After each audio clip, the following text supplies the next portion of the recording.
तर बाटल्या काढ ना तोंडातल्या. हे असे बोलतात बघा. आज मी आलोय हर्षलच्या घरी, ज्याची तुम्हाला ओळख करून दिली होती गाडीमध्ये, जो आमचा जुना मित्र आहे कॉलेजमधला, वेदांच्या शाळेतला. तर आम्ही त्याच्या घरी आलो होतो आणि त्याचा एक लहान भाऊ आला आहे त्याच्या घरी उन्हाळ्याच्या सुट्टीमध्ये कोकणामधून, आणि त्याला पोकेमॉनचा खूप वेड आहे. तर आता त्यांनी हे असे छोटे छोटे कार्टून कॅरेक्टर्स कलेक्ट केलेले, जे की एवढे सुंदर दिसतात. म्हणजे मला त्यातलं बरेच, म्हणजे मला त्यातलं कोणीच माहीत नाही, मला फक्त एकच कॅरेक्टर माहिती आहे. I will show you. हे पहा, हे माझं कलेक्शन पण दाखवते. आणि मी फक्त पिकाचूला ओळखतो. हा त्याचा छोटा भाऊ, ज्याचं कनेक्शन आहे, कलेक्शन आहे. आणि तो बिचारा खूप लागतोय सध्या. अरे आम्ही माइनक्राफ्ट खेळतो हा. मी माइनक्राफ्ट आता 1 वर्षापूर्वी चालू केले. 1 वर्षापूर्वी हा माइनक्राफ्ट खेळतो. मायावर आहे बघा, अत्याचार चाललंय. फ्री व्हीलचा चुकीचा वापर चाललाय. मी फ्री व्हील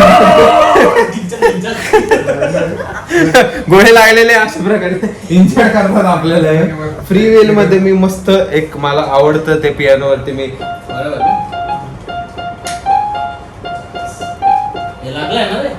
हे मी फ्री व्हील वरती वाजवतो, त्यांना सहन होत नाही.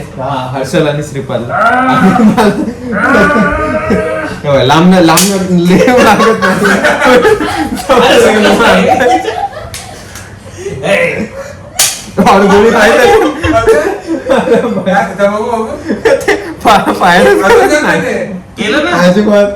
आवाज नाही आपण गिवअप नाही करायचं काय. मी शॉर्ट्स वगैरे बघतो, थोडेसे स्लिपत घेणार, चांगले शर्ट बघतो आम्ही.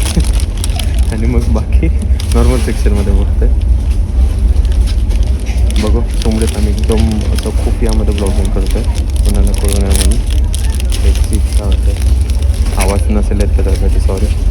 पाहिजे तसं प्रोडक्ट पण मिळत नाही आम्हाला. अजून काय नाही आणायचं, फक्त नारळ पण आणायचं.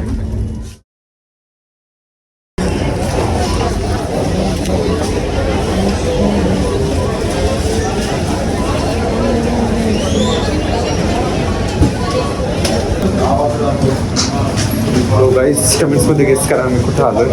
बॅकग्राऊंड तर दिसतच असेल तुम्हाला आम्ही कुठे आलोय. आम्ही कुठे आलो थोडासा अंदाजा लावा कुठं आलोय. बघा जर कळालं तुम्हाला तर सांगा आम्हाला. श्रीपादच्या शॉपिंगसाठी आलो होतो आम्ही. लग्नाला चाललोय मी, त्याची आहेराची शॉपिंग चालली.